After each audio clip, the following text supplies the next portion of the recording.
حکم ہوا کہ آپ صلی اللہ علیہ وسلم ان سے فرما دیں کہ اگر موت سے بچنا تمہارے اختیار میں ہے تو اوروں کی کیا فکر کرتے ہو، تم خود اپنی فکر کرو اور اپنے آپ کو موت سے بچا لو، یعنی جہاد میں جانے نہ جانے پر موقوف نہیں، تمہیں گھر بیٹھے ہوئے بھی آخر موت آئے گی۔ عجائب قدرت سے ہے کہ صحابہ کرام رضوان اللہ تعالی علیہ مجمعین کے سب سے بڑے جنگی جرنیل سیف اللہ حضرت خالد بن ولید رضی اللہ عنہ، جن کی اسلامی عمر ساری جہاد ہی میں گزری ہے، وہ کسی جہاد میں شہید نہیں ہوئے، بیمار ہو کر گھر میں وفات پائی۔ وفات کے قریب اپنے بستر پر مرنے کا افسوس کرتے ہوئے گھر والوں کو خطاب کر کے فرمایا کہ میں فنا عظیم الشان جنگوں اور جہادوں میں شریک ہوا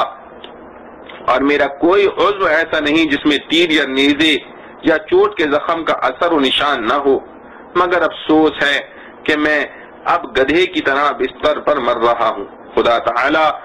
بزدلوں کو آرام نہ دے، ان کو میری نصیحت پہنچاؤ۔ اس آیت میں بنی اسرائیل کا ایک واقعہ بطور تمہید لایا گیا تھا۔ اگلی آیت میں جہاد و قتال کا حکم دیا گیا، جو اس قصے کے ذکر کرنے سے اصل مقصود تھا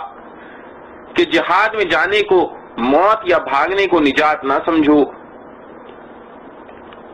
بلکہ اللہ تعالیٰ کے احکام کی تکمیل کر کے فلاح دارین حاصل کرو۔ اللہ تعالیٰ تمہاری سب باتیں سننے والے اور جاننے والے ہیں۔ تیسری آیت میں اللہ تعالیٰ کی راہ میں مال خرچ کرنے کی فضیلت کا ذکر ہے۔ من ذا الذي يقرض الله قرضا حسنا فيضاعفه له أضعافا كثيرا والله يقبض ويبسط وإليه ترجعون۔ کون شخص ہے ایسا جو قرض دے اللہ کو اچھا قرض، پھر دوگنا کر دے اللہ اس کو کئی گنا، اور اللہ ہی تنگی کر دیتا ہے اور وہی کشائش کرتا ہے اور اسی کی طرف تم لوٹائے جاؤ گے۔ خلاصہ تفسیر، جہاد وغیرہ کار خیر میں انفاق کی ترغیب۔ خلاصہ تفسیر، کون شخص ہے ایسا جو اللہ تعالیٰ کو قرض دے، اچھے طور پر قرض دینا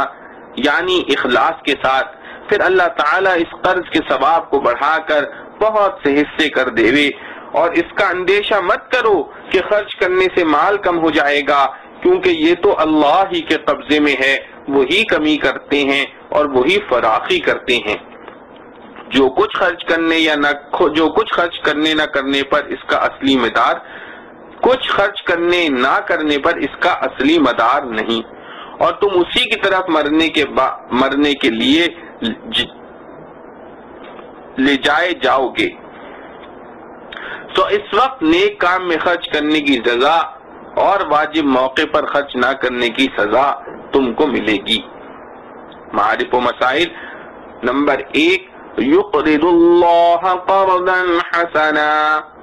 قرض سے مراد نیک عمل کرنا اور اللہ تعالیٰ کے راستے میں خرچ کرنا ہے۔ اس کو قرض مجازن کہہ دیا، ورنہ سب اللہ تعالیٰ ہی کی ملک ہے۔ مطلب یہ ہے کہ جیسے قرض کا عوض ضروری دیا جاتا ہے، اسی طرح تمہارے انفاق کا عوض ضروری ملے گا۔ اور بڑھانے کا بیان ایک حدیث میں آیا ہے کہ ایک خرما اللہ تعالیٰ جل شانہ کے راستے میں خرچ کیا جاوے تو خدا تعالیٰ اس کو اتنا بڑھاتے ہیں کہ وہ احد پہاڑ سے بڑا ہو جاتا ہے۔ اللہ تعالیٰ کو قرض دینے کا یہ بھی مطلب بیان کیا گیا ہے کہ اس کے بندوں کو قرض دیا جائے اور ان کی حاجت براری کی جائے۔ چنانچہ حدیث میں قرض لینے کی بہت فضیلت وارد ہوئی ہے۔ رسول کریم صلی اللہ علیہ وسلم نے فرمایا، جو مسلمان دوسرے مسلمان کو قرض دے دیتا ہے، یہ قرض دینا اللہ کے راستے میں اس مال کے 2 دفعہ صدقہ کرنے کے برابر ہے۔ ابن عربی رحمۃ اللہ علیہ فرماتے ہیں، اس آیت کو سن کر لوگوں کے 3 فرقے ہو گئے۔ پہلا فرقہ ان بد نصیب لوگوں کا ہے جنہوں نے یہ آیت سن کر کہا کہ محمد صلی اللہ علیہ وسلم کا رب ہماری طرف محتاج ہے اور ہم غنی ہیں۔ اس کا جواب قرآن کریم کی ایک اور آیت لقد سمع اللہ قول الذین قالوا ان اللہ فقیر ونحن اغنیاء سے دیا۔ دوسرا فرقہ ان لوگوں کا ہے جنہوں نے اس آیت کو سن کر اس کے خلاف کیا اور بخل ہی کو اختیار کر لیا۔ مال کی طرف زیادہ رغبت اور اس کی حرص نے ان کو اس طرح باندھ لیا کہ ان کو اللہ تعالیٰ کے راستے میں خرچ کرنے کی توفیق ہی نہیں ہوئی۔ تیسرا فرقہ ان مخلص مسلمانوں کا ہے جنہوں نے فوراً ہی اس آیت پر عمل کر لیا اور اپنا پسندیدہ مال اللہ تعالیٰ کے راستے میں دے دیا، جیسا کہ ابو الدحدح رضی اللہ عنہ وغیرہ۔ جب یہ آیت نازل ہوئی تو حضرت ابو الدحدح رضی اللہ عنہ نبی کریم صلی اللہ علیہ وسلم کی خدمت میں حاضر ہوئے اور آپ صلی اللہ تعالی علیہ وآلہ وسلم سے پوچھا، اللہ کے رسول صلی اللہ علیہ وسلم، میرے ماں باپ آپ پر قربان ہوں صلی اللہ علیہ وسلم، کیا اللہ تعالی ہم سے قرض مانگتے ہیں حالانکہ وہ قرض سے مستغنی ہے؟ آپ صلی اللہ علیہ وسلم نے فرمایا، ہاں، اللہ تعالی یہ چاہتے ہیں کہ اس کے ذریعے سے تم کو جنت میں داخل کر دیں۔ ابو الدحدح رضی اللہ عنہ نے سن کر کہا، اللہ کے رسول ہاتھ بڑھائیں۔ آپ صلی اللہ علیہ وسلم نے اپنا ہاتھ بڑھا دیا۔ ابو الدحدح رضی اللہ عنہ نے کہنا شروع کیا، میں کھجور کے 2 باغوں کا مالک ہوں، اس کے علاوہ میری ملک میں کچھ نہیں، میں اپنے یہ دونوں باغ اللہ تعالی کو قرض دیتا ہوں۔ آپ صلی اللہ علیہ وسلم نے ان سے فرمایا، ایک اللہ کے راستے میں وقف کر دو اور دوسرا اپنے اہل و عیال کی معاشی ضرورت کے لیے باقی رکھو۔ ابو الدحدح رضی اللہ عنہ نے کہا کہ آپ صلی اللہ علیہ وسلم گواہ رہیے، ان دونوں میں سے بہترین باغ جس میں کھجور کے 600 درخت ہیں اس کو میں اللہ کے راستے میں خرچ کرتا ہوں۔ آپ صلی اللہ علیہ وسلم نے فرمایا، اللہ تمہیں اس کے بدلے میں جنت عطا کریں گے۔ ابو الدحدح رضی اللہ عنہ اپنے گھر آئے اور بیوی کو اس کی اطلاع دے دی تو وہ بھی ابو الدحدح رضی اللہ عنہ کے اس بہترین سودے پر بہت خوش ہوئی۔ رسول کریم صلی اللہ علیہ وسلم نے فرمایا، کھجوروں سے لبریز بے شمار درخت اور کشادہ محلات کس قدر ابو الدحدح رضی اللہ عنہ کے لیے تیار ہیں، یعنی جنت میں۔ قرض میں واپسی کے وقت اگر زیادتی کی شرط نہ ٹھہرائی گئی ہو اور اپنی طرف سے قرض سے کچھ زیادہ ادا کر دیا تو یہ پسندیدہ ہے۔ رسول کریم صلی اللہ علیہ وسلم نے فرمایا، تم میں بہترین شخص وہ ہے جو اپنے حق قرض کو اچھے طریقے سے ادا کرے، لیکن اگر زیادتی کی شرط ٹھہرائی گئی تو وہ حرام ہے اور سود ہے۔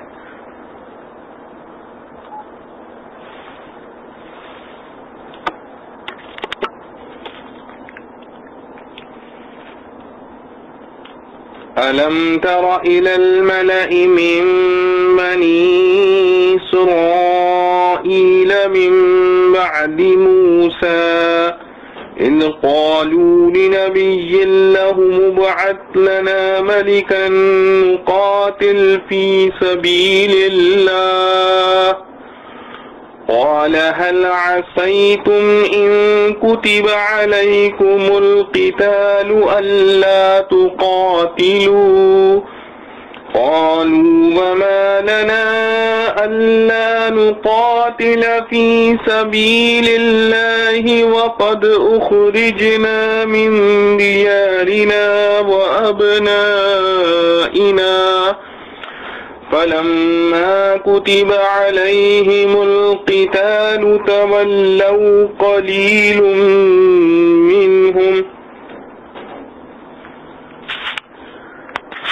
فلما كتب عليهم القتال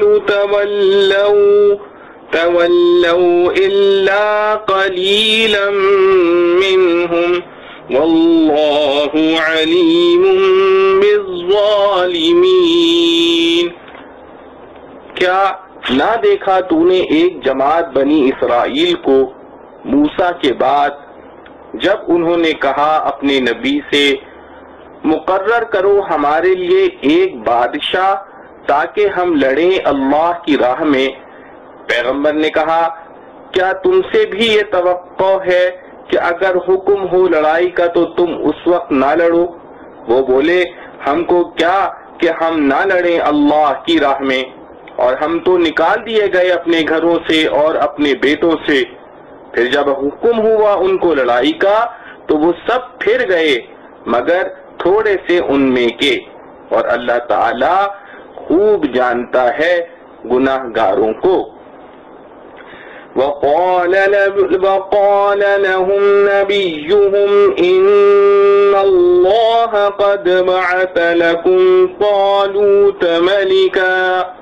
قالوا أنا يكون له الملك علينا ونحن أحق بالملك منه ولم يؤت سعة من المال قال إن الله اصطفاه عليكم وزاده بسطة في العلم والجسم والله يؤتي ملكه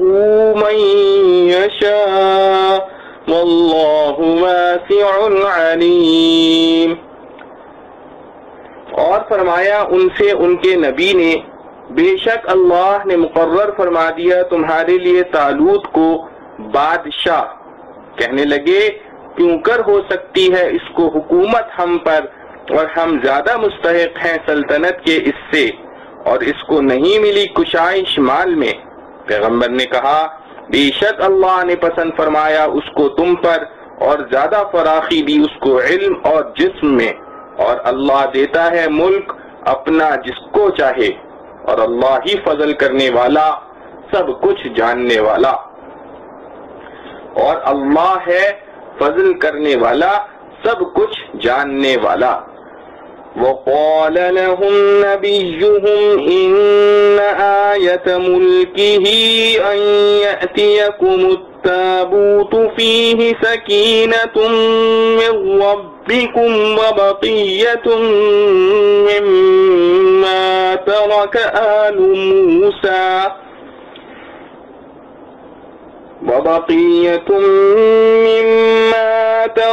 آل موسى وآل هارون تحمله الملائكة إن في ذلك لآية لكم إن كنتم مقيمين۔ اور کہا بنی اسرائیل سے ان کے نبی نے کہ طالوت کی سلطنت کی نشانی یہ ہے کہ آوے تمہارے پاس ایک صندوق کہ جس میں تسلی خاطر ہے تمہارے رب کی طرف سے، اور کچھ بچی ہوئی چیزیں ہیں ان میں سے جو چھوڑ گئی تھی موسیٰ اور ہارون کی اولاد، اور اٹھا لاویں گے اس صندوق کو فرشتے، بے شک اس میں پوری نشانی ہے تمہارے واسطے اگر تم یقین رکھتے ہو۔ فلما فصل طالوت بالجنود قال إن الله مبتليكم بنهر فمن شرب فمنه فليس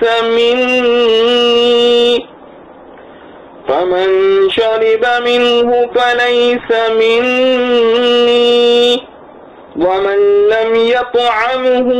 فإنه مني إلا من اغترف غرفة بيده فشربوا منه إلا قليلا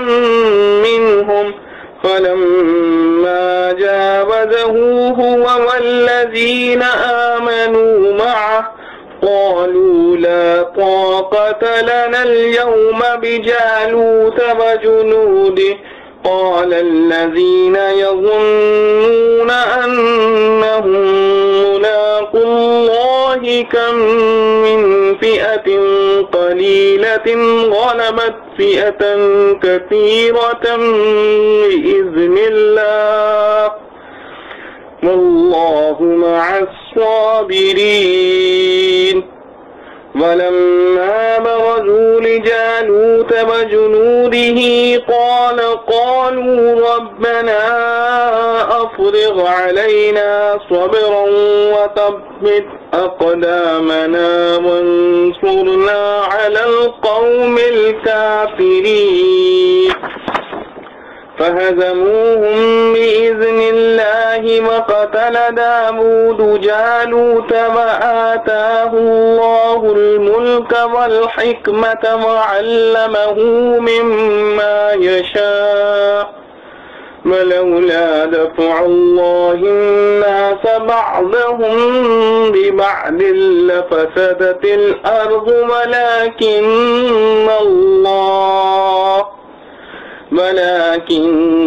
الله ذو فضل على العالمين.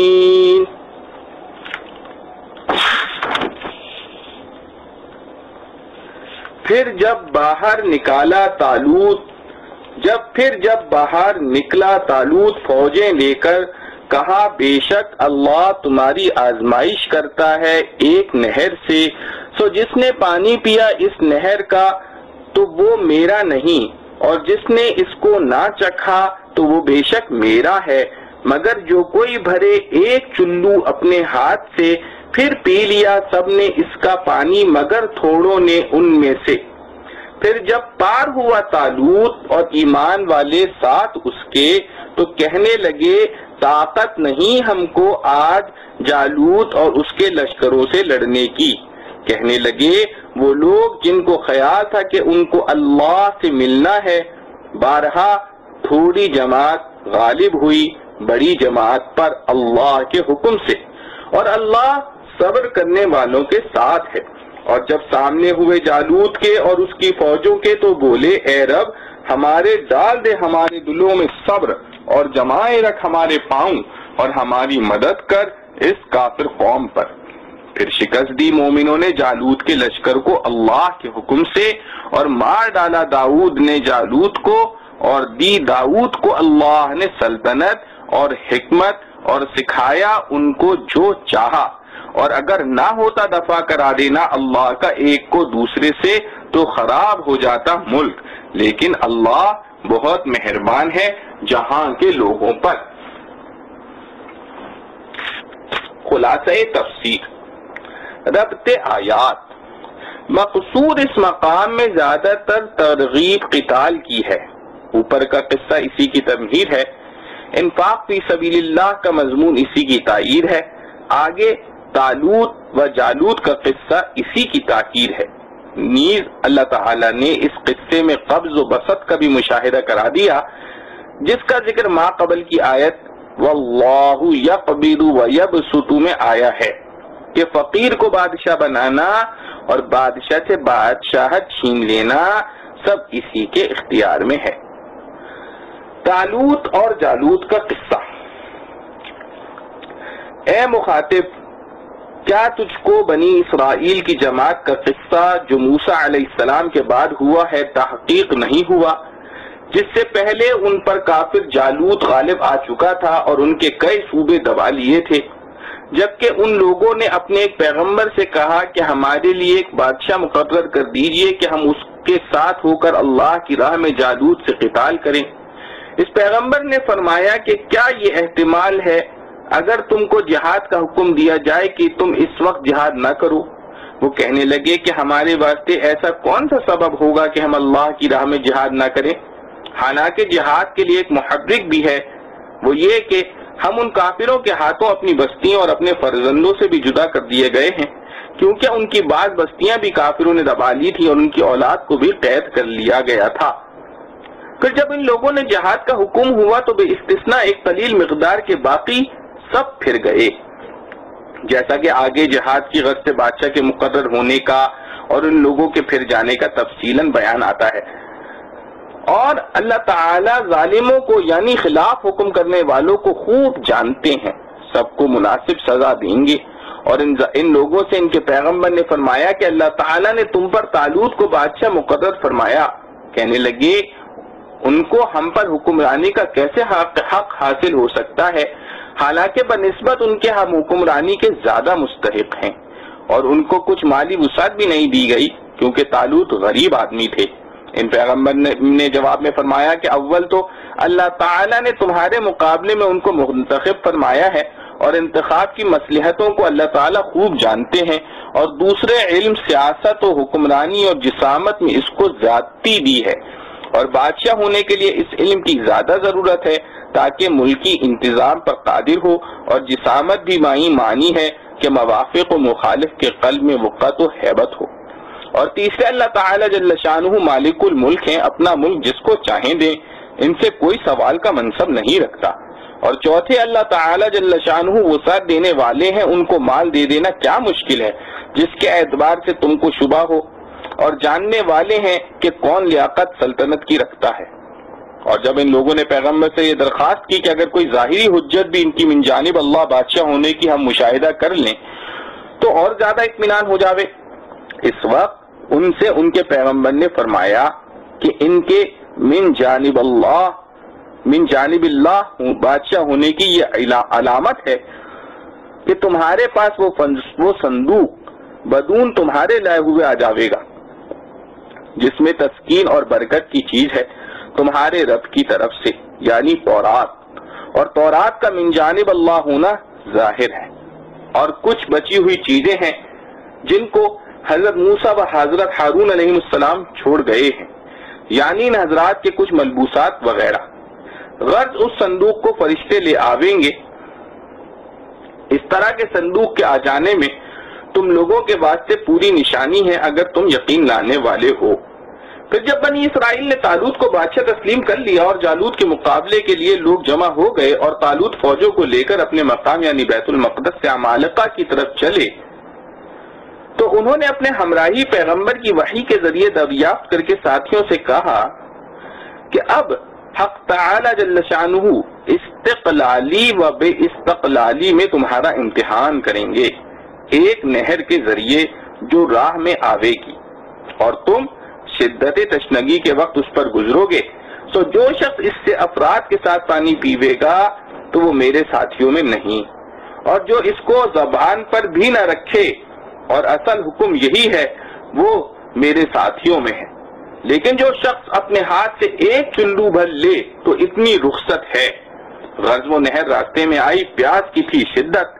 تو سب نے اس سے بے تحاشا پینا شروع کر دیا، مگر تھوڑے سے آدمیوں نے ان میں سے احتیاط کی، کسی نے بالکل نہ پیا ہوگا، کسی نے چلو سے زیادہ نہ پیا ہوگا۔ سو جب طالوت اور جو مومنین ان کے ہمراہ تھے نہر سے پار اتر گئے اور اپنے مجمع کو دیکھا تو تھوڑے سے آدمی رہ گئے۔ اس وقت بعض آدمی آپس میں کہنے لگے کہ آج تو ہمارا مجمع اتنا کم ہے کہ اس حالت سے ہم میں جالوت اور اس کے لشکر کے مقابلے کی طاقت نہیں معلوم ہوتی۔ یہ سن کر ایسے لوگ جن کو یہ خیال پیش نظر تھا کہ وہ اللہ تعالیٰ کے روبرو پیش ہونے والے ہیں، کہنے لگے کہ کثرت سے ایسے واقعات ہو چکے ہیں کہ بہت سی چھوٹی چھوٹی جماعتیں بڑی بڑی جماعتوں پر خدا کے حکم سے غالب آ گئی ہیں۔ اصل چیز استقلال ہے اور اللہ تعالیٰ جل شانہ استقلال والوں کا ساتھ دیتے ہیں۔ اور جب دیار عمالقہ میں پہنچے اور جالوت اور اس کی فوجوں کے سامنے میدان میں آ گئے تو دعا میں حق تعالی جل شانہ سے کہنے لگے کہ اے ہمارے پروردگار، ہم پر یعنی ہمارے قلوب پر استقلال غیب سے نازل فرمائیے اور مقابلے کے وقت ہمارے قدم جمائے رکھیے اور ہم کو اس کافر قوم پر غالب کیجیے۔ پھر طالوت والوں نے جالوت والوں کو خدا تعالیٰ کے حکم سے شکست دے دی، اور داؤد علیہ السلام نے جو کہ اس وقت طالوت کے لشکر میں تھے اور اس وقت تک نبوت وغیرہ نہ ملی تھی، جالوت کو قتل کر ڈالا اور مظفر و منصور واپس آئے۔ اور اس کے بعد ان کو یعنی داؤد علیہ السلام کو اللہ تعالیٰ نے سلطنت اور حکمت، یہاں حکمت سے مراد نبوت ہے، عطا فرمائی، اور بھی جو منظور ہوا ان کو تعلیم فرمایا، جیسے بغیر آلات کے ذرہ بنانا اور جانوروں کی بولی سمجھنا۔ آگے اس واقعے کی مصلحت عامہ فرماتے ہیں، اور اگر یہ بات نہ ہوتی کہ اللہ تعالیٰ بعض آدمیوں کو جو کہ مفسد ہوں، بعضوں کے ذریعے سے جو کہ مصلح ہوں، وقتاً فوقتاً دفاع کرتے رہا کرتے ہیں، یعنی اگر مصلحین کو مفسدین کے پر غالب نہ کرتے رہتے تو سرزمین تمام تر فساد سے پر ہو جاتی۔ لیکن اللہ تعالیٰ بڑے فضل کرنے والے ہیں جہاں والوں پر، اس لیے وقتاً فوقتاً اصلاح فرماتے رہتے ہیں۔ معارف و مسائل. نمبر 1، اذ قالوا لنبي له مبعث لنا ملكا نقاتل في سبيل اللہ. ان بنی اسرائیل نے حق تعالی کے احکام کو چھوڑ دیا تھا، کفار عمالقہ ان پر مسلط کر دیے گئے. اس وقت ان لوگوں کو اصلاح کی فکر ہوئی، اور جس نبی کا یہاں ذکر ہے ان کا نام شموئیل مشہور ہے. نمبر 2، ان یأتیکم التابوت. بنی اسرائیل میں ایک صندوق چلا آتا تھا، اس میں تبرکات تھے. حضرت موسیٰ علیہ السلام وغیرہ انبیاء علیہ السلام کے بنی اسرائیل اس صندوق کو لڑائی میں آگے رکھتے. اللہ تعالیٰ اس کی برکت سے فتح دیتا. جب جالوت بنی اسرائیل پر غالب آیا تو یہ صندوق بھی وہ لے گیا تھا. جب اللہ تعالیٰ کو صندوق کا پہنچانا منظور ہوا تو یہ کیا کہ وہ کافر جہاں صندوق کو رکھتے ہیں وبا اور بلا آئی، 5 شہر ویران ہو گئے. ناچار ہو کر 2 بیلوں پر اس کو لاد کر ہانک دیا. فرشتے بیلوں کو ہانک کر طالوت کے دروازے پر پہنچا گئے. بنی اسرائیل اس نشانی کو دیکھ کر طالوت کی بادشاہت پر یقین لائے، اور طالوت نے جالوت پر فوج کشی کر دی، اور موسم نہایت گرم تھا. نمبر 3، قال ان اللہ مبتلیکم بنہر. اس امتحان کی حکمت اور توجیہ اختر کے ذوق میں یہ معلوم ہوتی ہے کہ ایسے مواقع پر جوش و خروش میں بھیڑ بھڑ کا بہت ہو جایا کرتا ہے، لیکن وقت پر جمنے والے کم ہوتے ہیں، اور اس وقت ایسوں کا اکھڑ جانا باقی لوگوں کے پاؤں بھی اکھاڑ دیتا ہے. اللہ تعالیٰ جل شانہ کو ایسے لوگوں کا علیحدہ کرنا منظور تھا.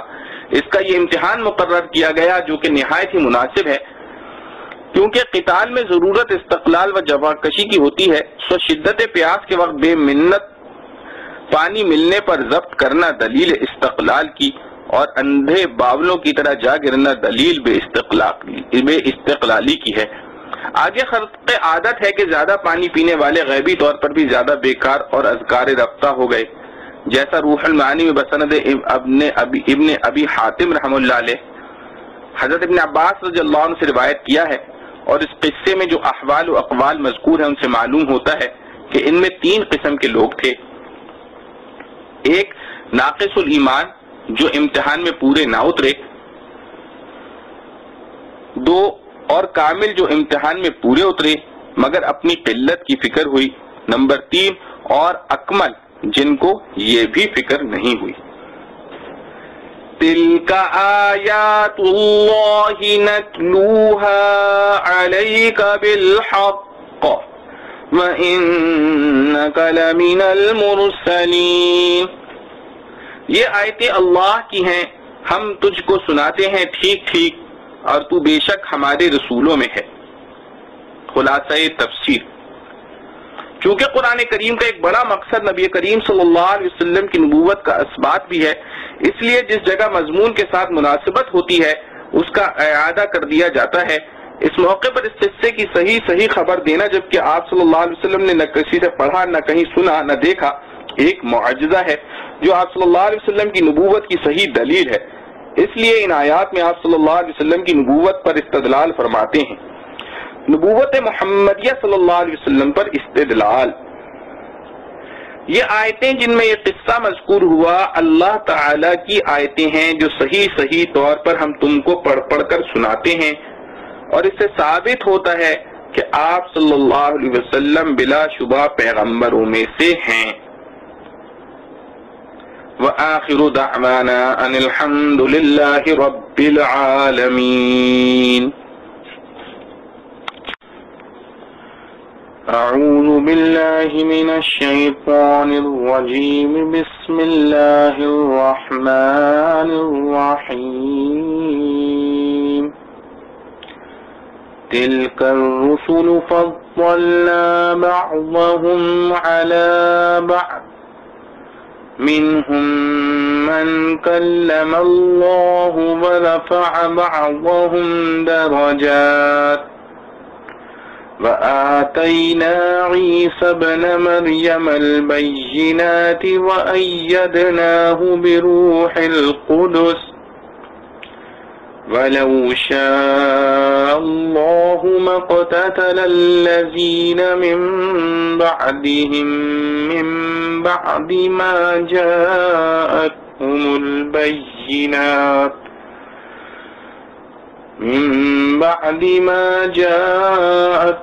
الْبَيِّنَاتُ وَلَكِنِ اخْتَلَفُوا فَمِنْهُم مَّنْ آمَنَ وَمِنْهُم مَّنْ كَفَرَ وَلَوْ شَاءَ اللَّهُ مَا اقْتَتَلُوا وَلَكِنَّ اللَّهَ يَفْعَلُ مَا يُرِيدُ۔ یہ سب رسول فضیلت دی ہم نے ان میں بعض کو بعض سے، کوئی تو وہ ہے کہ کلام فرمایا اس سے اللہ نے اور بلند کیے بعضوں کے درجے، اور دیے ہم نے عیسیٰ مریم کے بیٹے کو معجزے صریح، اور قوت دی اس کو روح القدس یعنی جبرائیل سے، اور اگر اللہ چاہتا تو نہ لڑتے وہ لوگ جو ہوئے ان پیغمبروں کے پیچھے بعد اس کے کہ پہنچ چکے ان کے پاس صاف حکم، لیکن ان میں اختلاف پڑ گیا، پھر کوئی تو ان میں ایمان لایا اور کوئی کافر ہوا، اور اگر اللہ چاہتا تو وہ باہم نہ لڑتے، لیکن اللہ کرتا ہے جو چاہے۔ خلاصہ تفسیر، بعض انبیاء علیہم السلام اور امتوں کے کچھ احوال۔ یہ حضرات مرسلین جن کا ذکر ابھی انک لمن المرسلین میں آیا ہے، ایسے ہیں کہ ہم نے ان میں سے بعضوں کو بعض پر فوقیت بخشی ہے، مثلا بعض ان میں وہ ہیں جن سے اللہ تعالی بلا واسطے فرشتے کے ہم کلام ہوئے ہیں، مراد موسیٰ علیہ السلام، اور بعضوں کو ان میں بہت سے درجوں میں اعلیٰ مقام سے سرفراز کیا، اور ہم نے حضرت عیسیٰ بن مریم علیہ السلام کو کھلے کھلے دلائل یعنی معجزات عطا فرمائے، اور ہم نے ان کی تائید روح القدس یعنی جبرائیل علیہ السلام سے فرمائی، ہر وقت یہود سے ان کی حفاظت کرنے کے لیے ساتھ رہتے تھے۔ اور اگر اللہ تعالیٰ کو منظور ہوتا تو امت کے جو لوگ ان پیغمبروں کے بعد ہوئے ہیں کبھی دین میں اختلاف کر کے باہم قتل و قتال نہ کرتے، بعد اس کے کہ ان کے پاس امر حق کے دلائل پیغمبروں کی معرفت پہنچ چکے تھے، جن کا مقتضا تھا دین حق کے قبول پر متفق رہنا، لیکن چونکہ اللہ تعالیٰ کو بعض حکمتیں منظور تھیں اس لیے ان میں اتفاق مذہبی نہیں پیدا کیا، وہ لوگ باہم دین میں مختلف ہوئے، سو ان میں کوئی تو ایمان لایا اور کوئی کافر رہا، پھر اس اختلاف میں نوبت قتل و قتال بھی پہنچ گئی، اور اگر اللہ تعالیٰ کو منظور ہوتا تو وہ لوگ باہم قتل و قتال نہ کرتے، لیکن اللہ تعالیٰ اپنی حکمت سے جو چاہتے ہیں اپنی قدرت سے وہی کرتے ہیں۔ معارف و مسائل۔ نمبر 1، تلک الرسل۔ اس آیت میں اس مضمون میں نبی کریم صلی اللہ علیہ وسلم کو ایک گونا تسلی دینا ہے، کیونکہ جب آپ صلی اللہ علیہ وسلم کی رسالت دلیل سے ثابت تھی، جس کو انک لمن المرسلین میں بھی فرمایا ہے، اور پھر بھی منکرین نہ مانتے تھے، تو یہ آپ صلی اللہ تعالی علیہ وسلم کے رنج و افسوس کا محل تھا۔ اس لیے اللہ تعالی جل شانہ نے یہ بات سنا دی کہ اور بھی پیغمبر مختلف درجوں کے گزرے ہیں علیہ السلام، لیکن ایمان عام کسی کی امت میں نہیں ہوا، کسی نے موافقت کی، کسی نے مخالفت،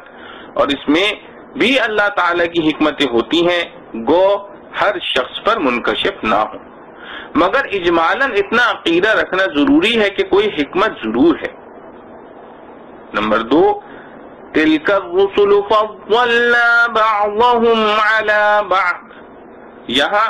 یہ اشکال پیش آ سکتا ہے کہ یہ آیت صراحتاً اس بات پر دلالت کر رہی ہے کہ بعض انبیاء علیہ السلام بعض سے افضل ہیں، حالانکہ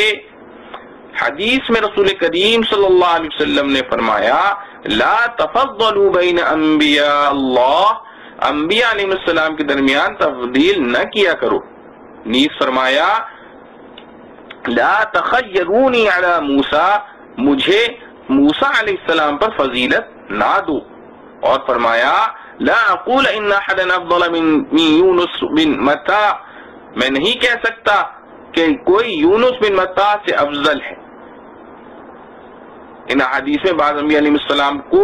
بعض پر فضیلت دینے کی ممانعت وارد ہوئی ہے۔ جواب یہ ہے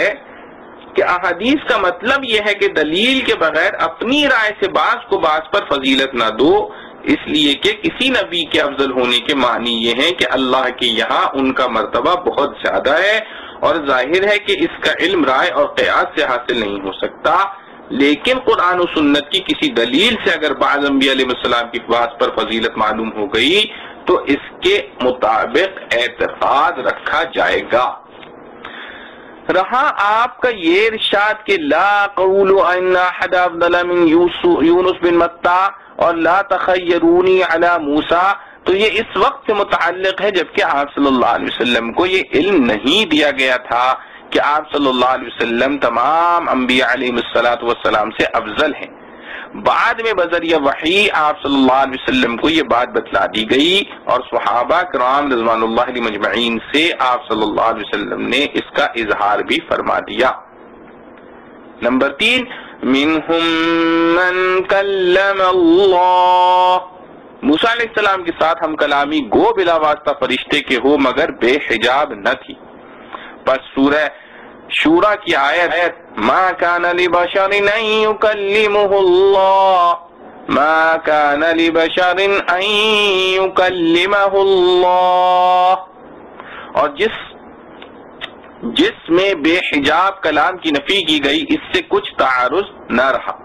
البتہ بعد موت کے بے حجاب کلام ہونا بھی شرعاً ممکن ہے، پس وہ شورا کی آیت دنیا کے اعتبار سے ہے۔ یا ایہا الذین آمنوا انفقوا مما رزقناکم من قبل ان یأتی یوم لا بیع فیہ ولا خلة ولا شفاعة والکافرون هم الظالمون۔ اے ایمان والو، خرچ کرو اس میں سے جو ہم نے تم کو روزی دی پہلے اس دن کے آنے سے کہ جس میں نہ خرید و فروخت ہے اور نہ آشنائی اور نہ سفارش، اور جو کافر ہیں وہی ہیں ظالم۔ خلاصہ تفسیر، انفاق فی سبیل اللہ میں تعجیل کرنا۔ اے ایمان والو، خرچ کر لو ان چیزوں سے جو ہم نے تم کو دی ہیں قبل اس کے کہ وہ دن آ جاوے، یعنی قیامت کا دن جس میں کوئی چیز اعمال خیر کا بدل نہ ہو سکے گی، کیونکہ اس میں نہ تو خرید و فروخت ہوگی کہ کوئی چیز دے کر اعمال خیر کی خرید کر لو، اور نہ ایسی دوستی ہوگی کہ کوئی تم کو اپنے اعمال خیر دے دے، اور نہ بلا اذن الہی کسی کی کوئی سفارش ہوگی جس سے اعمال خیر کی تم کو حاجت نہ رہے۔ اور کافر ہی لوگ ظلم کرتے ہیں کہ اعمال اور مال کو بے موقع استعمال کرتے ہیں، اور نہ بلا اذن الہی کسی کی کوئی سفارش ہوگی جس سے اعمال خیر کی تم کو حاجت نہ رہے، اور کافر ہی لوگ ظلم کرتے ہیں کہ اعمال اور مال کو بے موقع استعمال کرتے ہیں، اس طرح کے طاعات بدنیہ و مالیہ کو ترک اور معصیت مالیہ و بدنیہ کو اختیار کرتے ہیں، تم تو ایسے نہ بنو۔ معارف و مسائل، اس صورت میں عبادات و معاملات کے متعلق احکام کثیرہ بیان فرمائے جن میں سب کی تعمیل نفس کو ناگوار اور بھاری ہے، اور تمام اعمال میں زیادہ دشوار انسان کو جان اور مال کا خرچ کرنا ہوتا ہے، اور احکام الہی اکثر جو دیکھے جاتے ہیں یا جان کے متعلق ہیں یا مال کے، اور گناہ میں بندے کو جان یا مال کی محبت اور رعایت ہی اکثر مبتلا کرتی ہے، گویا ان دونوں کی محبت گناہوں کی جڑ اور اس سے نجات جملہ طاعات کی سہولت کا منشا ہے۔ اس لیے ان احکامات کو بیان فرما کر قتال اور انفاق کو بیان فرمانا مناسب ہوا۔ وَقَاتِلُوا فِي سَبِيلِ اللَّهِ میں اول کا بیان تھا، اور مَنْ ذَا الَّذِي يُقْرِضُ اللَّهَ قَرْضًا حَسَنًا، اور من الذی یقرض اللہ میں دوسرے کا ذکر ہے. اس کے بعد قصہ طالوت سے اول کی تاکید ہوئی، تو اب انفقوا مما رزقناکم سے دوسرے کی تاکید منظور ہے. اور چونکہ انفاق مال پر بہت سے امور، عبادات و معاملات کے موقوف ہیں، تو اس کے بیان میں زیادہ تفصیل اور تاکید سے کام لیا. چنانچہ اب جو رکوع آتے ہیں ان میں اکثروں میں امر ثانی یعنی انفاق مال کا ذکر ہے. خلاصہ معنی یہ ہوا کہ عمل کا وقت ابھی ہے، آخرت میں تو نہ عمل بکتے ہیں، نہ کوئی دوستی سے دیتا ہے، نہ کوئی سفارش سے چھڑا سکتا ہے، جب تک پکڑنے والا نہ چھوڑے. اللہ لا الہ الا هو الحی القیوم لا تأخذه سنة ولا نوم له ما في السماوات وما في الأرض من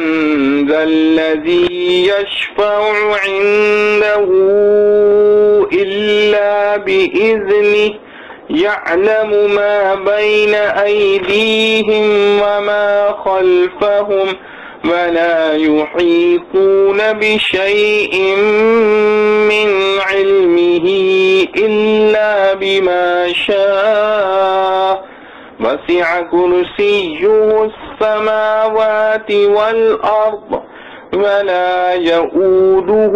حفظهما وهو العلي العظيم. اللہ کے سوا کوئی معبود نہیں، زندہ ہے،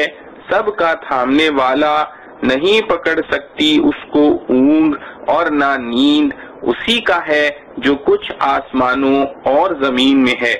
اور ایسا کون ہے جو سفارش کرے اس کے پاس مگر اس کی اجازت سے؟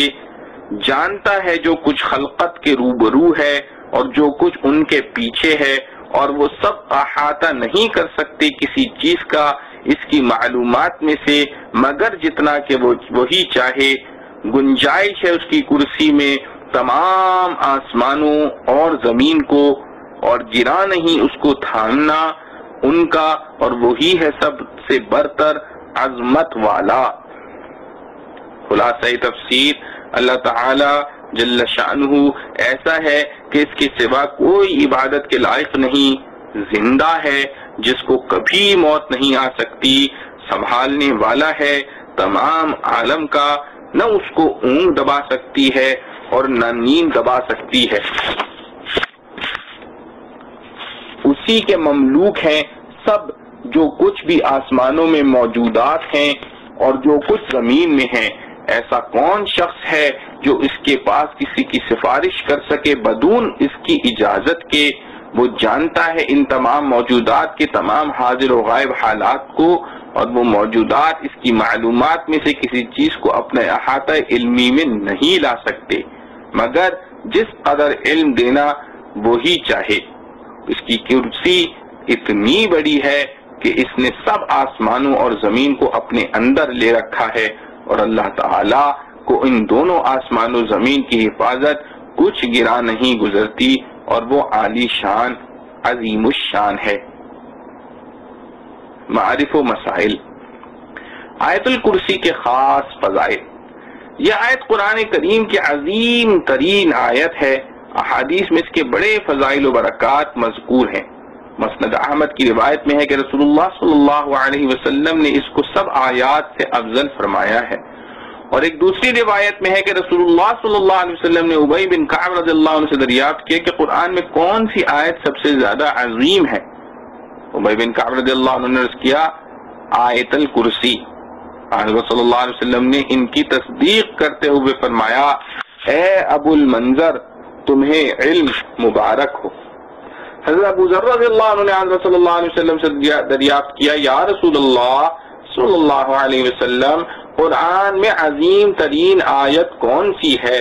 فرمایا آیت الکرسی. ابن کثیر ان احمد فی المسند. حضرت ابو ہریرہ رضی اللہ عنہ فرماتے ہیں کہ رسول اللہ صلی اللہ علیہ وسلم نے فرمایا کہ سورہ بقرہ میں ایک آیت ہے جو سیدہ آیات القرآن ہے، وہ جس گھر میں پڑھی جائے شیطان اس سے نکل جاتا ہے۔ نسائی کی ایک روایت میں ہے کہ رسول اللہ صلی اللہ علیہ وسلم نے فرمایا جو شخص ہر نماز فرض کے بعد آیت الکرسی پڑھا کرے تو اس کو جنت میں داخل ہونے کے لیے بجز موت کے کوئی معنی نہیں ہے، یعنی موت کے بعد فوراً وہ جنت کے آثار اور راحت و آرام کا مشاہدہ کرنے لگے گا۔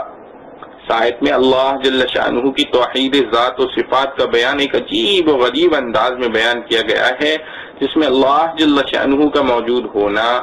زندہ ہونا، سمیع و بصیر ہونا، متکلم ہونا، واجب الوجود ہونا، دائم و باقی ہونا، سب کائنات کا موجود و خالق ہونا، تغیرات اور تاثرات سے بالا تر ہونا، تمام کائنات کا مالک ہونا، صاحب عظمت و جلال ہونا کہ اس کے آگے کوئی بغیر اس کی اجازت کے بول نہیں سکتا، ایسی قدرت کاملہ کا مالک ہونا کہ سارے عالم اور اس کی کائنات کو پیدا کرنے، باقی رکھنے اور ان کا نظام محکم قائم رکھنے سے اس کو نہ تو کوئی تھکان پیش آتا ہے نہ سستی، ایسے علم محیط کا مالک ہونا جس سے کوئی کھلی یا چھپی چیز کا کوئی ذرہ یا قطرہ باہر نہ رہے، یہ اجمالی مفہوم ہے اس آیت کا۔ اب تفصیل کے ساتھ اس کے الفاظ کے معنی سنیے۔ اس آیت میں 10 جملے ہیں۔ پہلا جملہ ہے اللہ لا الہ الا ہو، اس میں لفظ اللہ اس میں ذات ہے جس کے معنی ہے وہ ذات جو تمام کمالات کی جامع اور تمام نقائص سے پاک ہے۔ لا الہ الا ہو میں اسی ذات کا بیان ہے کہ قابل عبادت اس ذات کے سوا کوئی چیز نہیں۔ دوسرا جملہ ہے الحی القیوم، لفظ حی کے معنی عربی زبان میں ہے زندہ۔ اسماء الہیہ میں سے یہ لفظ لا کر یہ بتلانا ہے کہ وہ ہمیشہ زندہ اور باقی رہنے والا ہے، وہ موت سے بالا تر ہے۔ لفظ قیوم قیام سے نکلا ہے، قیام کے معنی کھڑا ہونا، قائم کھڑا ہونے والے کو کہتے ہیں۔ قیوم اور قیام مبالغہ کے صیغے کہلاتے ہیں، ان کے معنی ہے وہ جو خود قائم رہ کر دوسروں کو قائم رکھتا اور سنبھالتا ہے۔ قیوم حق تعالی جل شأنہ کی خاص صفت ہے جس میں کوئی مخلوق شریک نہیں ہو سکتی،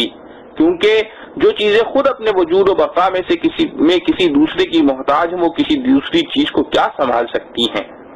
اس لیے کسی انسان کو قیوم کہنا جائز نہیں۔ جو لوگ عبد القیوم کے نام کو بگاڑ کر صرف قیوم بولتے ہیں گناہگار ہوتے ہیں۔ اللہ جل شانہ کے اسماء صفات میں حی قیوم کا مجموعہ بہت سے حضرات کے نزدیک اسم اعظم ہے۔ حضرت علی مرتضی رضی اللہ عنہ فرماتے ہیں کہ غزوہ بدر میں میں نے ایک وقت یہ چاہا کہ حضور پاک صلی اللہ علیہ وسلم کو دیکھوں آپ کیا کر رہے ہیں، پہنچا تو دیکھا کہ آپ سجدے میں پڑے ہوئے ہیں، بار بار یا حی یا قیوم یا حی یا قیوم کہہ رہے ہیں۔ تیسرا جملہ لا تأخذه سنة ولا نوم، لفظ سنتن سین کے زیر کے ساتھ اونگ کو کہتے ہیں جو نیند کے ابتدائی آثار ہوتے ہیں، اور نوم مکمل نیند کو۔ اس جملے کا مفہوم یہ ہے کہ اللہ جل شأنہ اونگ اور نیند سب سے بری و بالا ہے۔ پچھلے جملے میں لفظ قیوم نے جب انسان کو یہ بتلایا کہ اللہ جل شانہ سارے آسمان و زمین اور ان میں سمانے والی تمام کائنات کو تھامے اور سنبھالے ہوئے ہیں اور ساری کائنات اسی کے سہارے قائم ہے، تو ایک انسان کا خیال اپنی جبلت و فطرت کے مطابق اس طرف جانا ممکن ہے کہ جو ذات پاک اتنا بڑا کام کر رہی ہے اس کو کسی وقت تھکان بھی ہونا چاہیے، کچھ وقت آرام اور نیند کے لیے بھی ہونا چاہیے۔ اس دوسرے جملے میں محدود علم و بصیرت اور محدود قدرت رکھنے والے انسان کو اس پر متنبہ کر دیا کہ اللہ جل شانہ کو اپنے اوپر یا دوسری مخلوقات پر قیاس نہ کرے، اپنا جیسا نہ سمجھے، وہ مثل و مثال سے بالا تر ہے۔ اس کی قدرت کاملہ کے سامنے یہ سارے کام نہ کچھ مشکل ہے نہ اس کے لیے تکان کا سبب ہے، اور اس کی ذات پاک تمام تاثرات اور تکان و تعب اور اونگ اور نیند سے بالا تر ہے۔ چوتھا جملہ ہے لہو ما فی السماوات وما فی الارض۔ اس کے شروع میں لفظ لہو کا لام تملیک کے معنی کے لیے آیا ہے، جس کے معنی یہ ہوئے کہ تمام چیزیں جو آسمانوں یا زمین میں ہیں سب اللہ تعالی کی مملوک ہیں، وہ مختار ہے، جس طرح چاہے ان میں تصرف فرما دے۔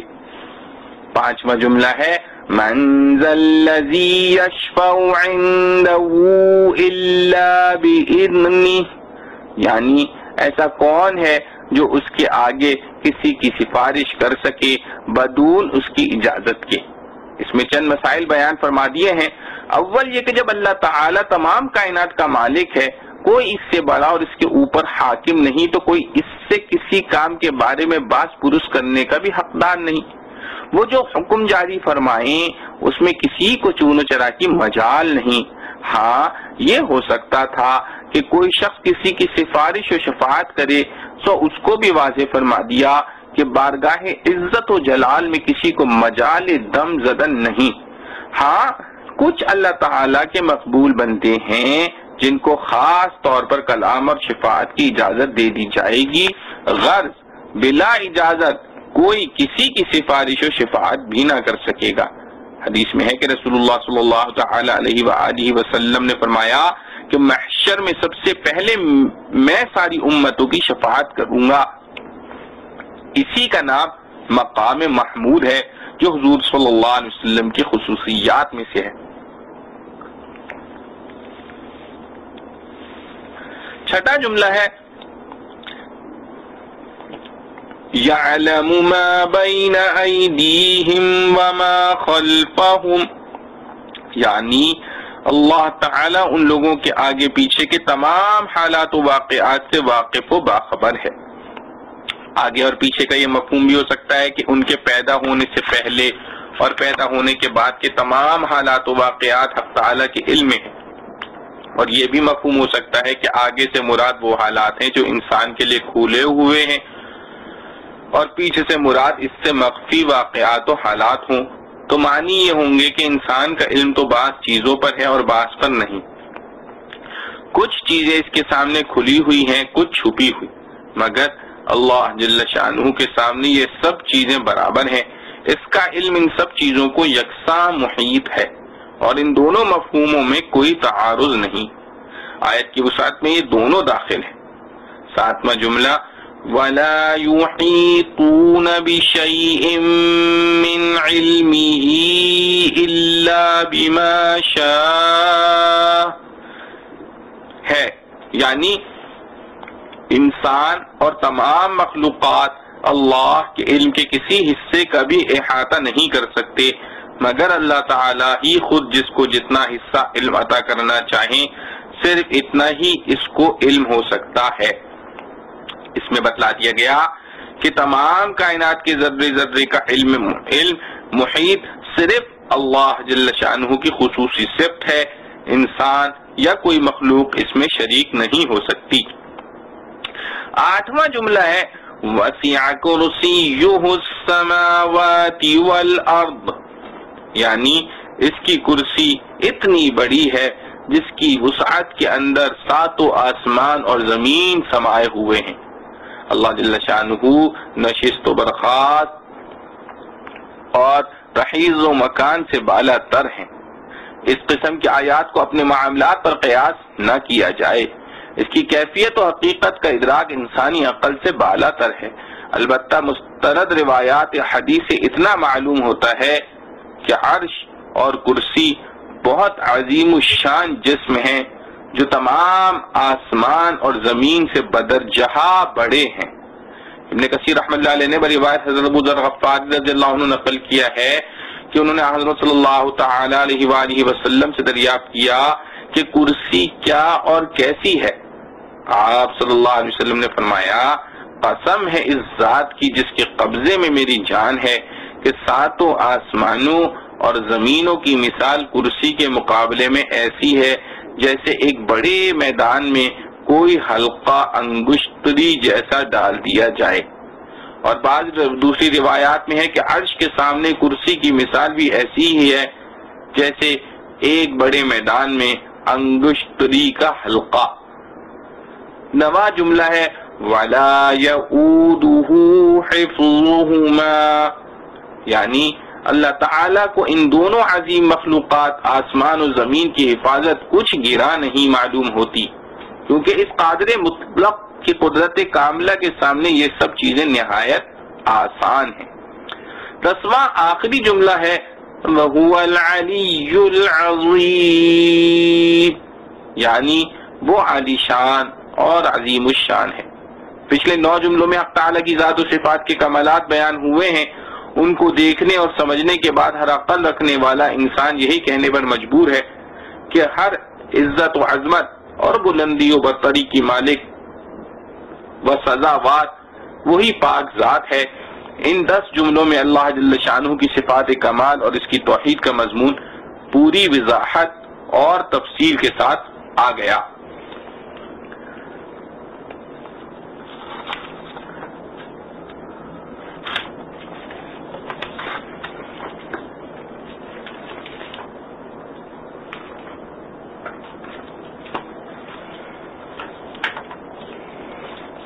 لا اکراہ فی الدین قد تبین الرشد من الغی فمن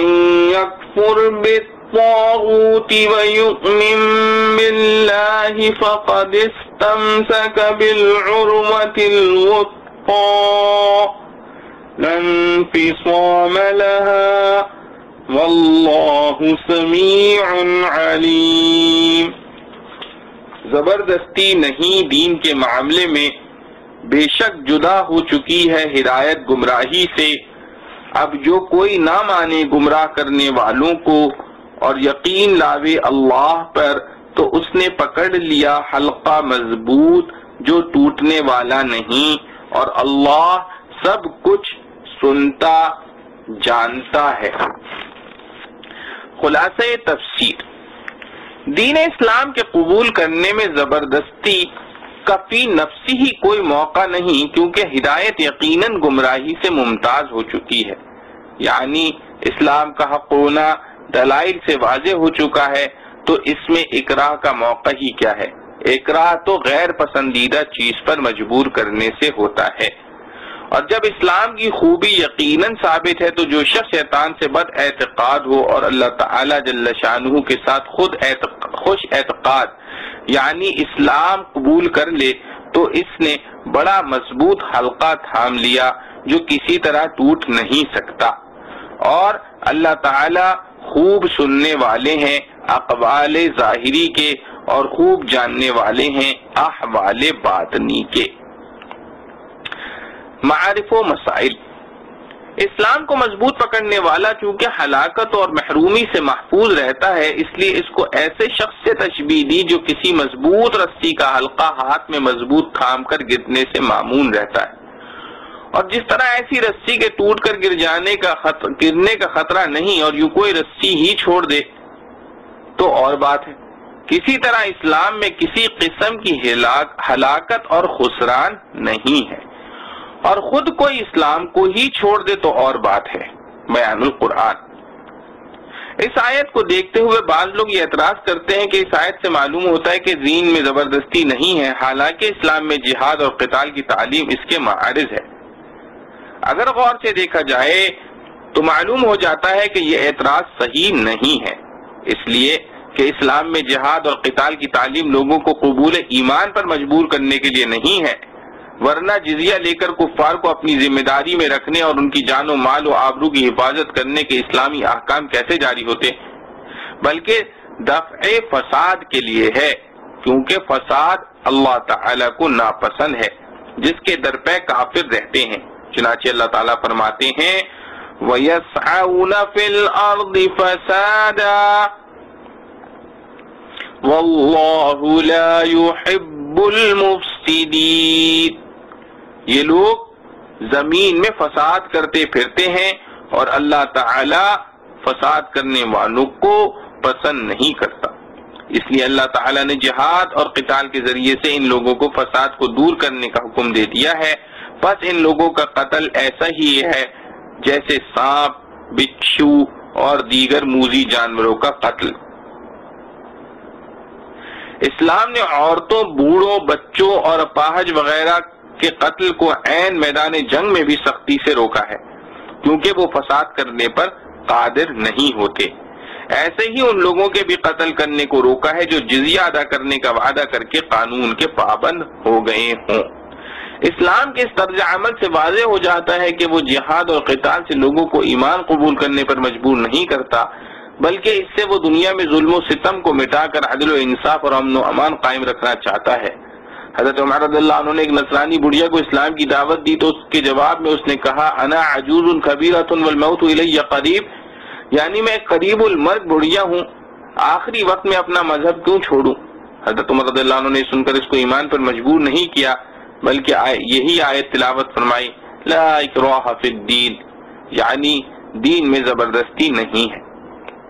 در حقیقت ایمان کے قبول پر جبر و اکراه ممکن بھی نہیں ہے، اس لیے کہ ایمان کا تعلق ظاہری اعضاء سے نہیں ہے بلکہ قلب کے ساتھ ہے، اور جبر و اکراه کا تعلق صرف ظاہری اعضاء سے ہوتا ہے، اور جہاد و قتال سے صرف ظاہری اعضاء ہی متاثر ہو سکتے ہیں۔ لہذا اس کے ذریعے سے ایمان کے قبول کرنے پر جبر ممکن ہی نہیں۔ اس سے ثابت ہوا کہ آیات جہاد و قتال آیات لا اکراہ فی الدین کے معارض نہیں ہے۔ اللہ ولی الذین آمنوا یخرجهم من الظلمات الى النور والذین کفروا اولیاؤهم الطاغوت یخرجونهم من النور الى الظلمات اولئک اصحاب النار هم فیہا خالدون۔ اللہ مددگار ہے ایمان والوں کا، نکالتا ہے ان کو اندھیروں سے روشنی کی طرف، اور جو لوگ کافر ہوئے ان کے رفیق ہیں شیطان، نکالتے ہیں ان کو روشنی سے اندھیروں کی طرف، یہی لوگ ہیں دوزخ میں رہنے والے، وہ اسی میں ہمیشہ رہیں گے۔ خلاصہ تفسیر، اللہ ولی الذین آمنوا الی قولہ خالدون، اللہ تعالیٰ ساتھی ہے ان لوگوں کا جو ایمان لائے، ان کو کفر کی تاریکیوں سے نکال کر یا بچا کر نور اسلام کی طرف لاتا ہے، اور جو لوگ کافر ہیں ان کے ساتھی شیاطین ہیں انسی یا جنی، وہ ان کو نور اسلام سے نکال کر یا بچا کر کفر کی تاریکیوں کی طرف لے جاتے ہیں۔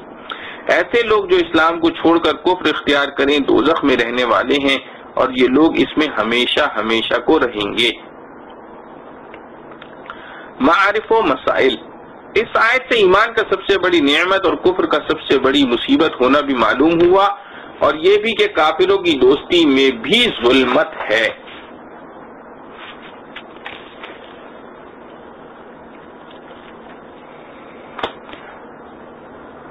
أَلَمْ تَرَ إِلَى الَّذِي حَاجَّ إِبْرَاهِيمَ فِي رَبِّهِ أَنْ آتَاهُ اللَّهُ الْمُلْكَ إِذْ قَالَ إِبْرَاهِيمُ رَبِّيَ الَّذِي يُحْيِي وَيُمِيتُ قَالَ أَنَا أُحْيِي وَأُمِيتُ قال إبراهيم فإن الله يأتي بالشمس من المشرق فأت بها من المغرب فبهت الذي كفر والله لا يهدي القوم الظالمين۔ کیا نہ دیکھا تو نے اس شخص کو جس نے جھگڑا کیا ابراہیم علیہ السلام سے اس کے رب کی بابت، اس وجہ سے کہ دی تھی اللہ نے اس کو سلطنت، جب کہا ابراہیم علیہ السلام نے میرا رب وہ ہے جو زندہ کرتا ہے اور مارتا ہے، وہ بولا میں بھی جلاتا ہوں اور مارتا ہوں، کہا ابراہیم نے بے شک وہ لاتا ہے سورج کو مشرق سے، اب تو لے آ اس کو مغرب سے۔ تب حیران رہ گیا وہ کافر، اور اللہ سیدھی راہ نہیں دکھاتا بے انصافوں کو۔ خلاصہ تفسیر، اے مخاطب، کیا تجھ کو اس شخص کا قصہ تحقیق نہیں ہوا، یعنی نمرود کا، جس نے ابراہیم علیہ السلام سے مباحثہ کیا تھا اے پروردگار کے وجود کے بارے میں، اپنے پروردگار کے وجود کے بارے میں، یعنی توبہ توبہ وہ خدا کے وجود ہی کا منکر تھا، اس وجہ سے کہ خدا تعالی نے اس کو سلطنت دی تھی، یعنی چاہیے تو یہ تھا کہ نعمت سلطنت پر احسان مانتا اور ایمان لاتا، اس کے برعکس انکار اور کفر شروع کر دیا۔ اور یہ مباحثہ اس وقت شروع ہوا تھا جب ابراہیم علیہ السلام نے اس کے پوچھنے پر کہ خدا کیسا ہے، جواب میں فرمایا کہ میرا پروردگار ایسا ہے کہ وہ جلاتا ہے اور مارتا ہے، یعنی زندہ کرنا اور مارنا اس کی قدرت میں ہے۔ وہ کوڑ مغز جلانے مارنے کا مطلب تو نہیں سمجھا نہیں، کہنے لگا کہ یہ کام تو میں بھی کر سکتا ہوں کہ میں بھی جلاتا اور مارتا ہوں، چنانچہ جس کو چاہوں قتل کر دوں یہ تو مارنا ہے، اور جس کو چاہوں قتل سے معاف کر دوں یہ جلانا ہے۔ ابراہیم علیہ السلام نے جب دیکھا کہ بالکل ہی بھدی عقل کا ہے کہ اس کو جلانا اور مارنا سمجھتا ہے، حالانکہ جلانے کی حقیقت بے جان چیز میں جان ڈال دینا ہے، اسی طرح مارنے کا معاملہ سمجھو، اور قرائن سے یہ معلوم ہو گیا کہ جلانے اور مارنے کی حقیقت سمجھے گا نہیں، اس لیے ضرورت سے دوسرے جواب کی طرف متوجہ ہوئے اور فرمایا کہ اچھا، اللہ تعالیٰ آفتاب کو روزانہ مشرق سے نکالتا ہے، تو ایک ہی دن مغرب سے نکال کر دکھلا۔ اس پر متحیر رہ گیا وہ کافر اور کچھ جواب نہ بن آیا۔ اس کا مقتضا یہ تھا کہ وہ ہدایت کو قبول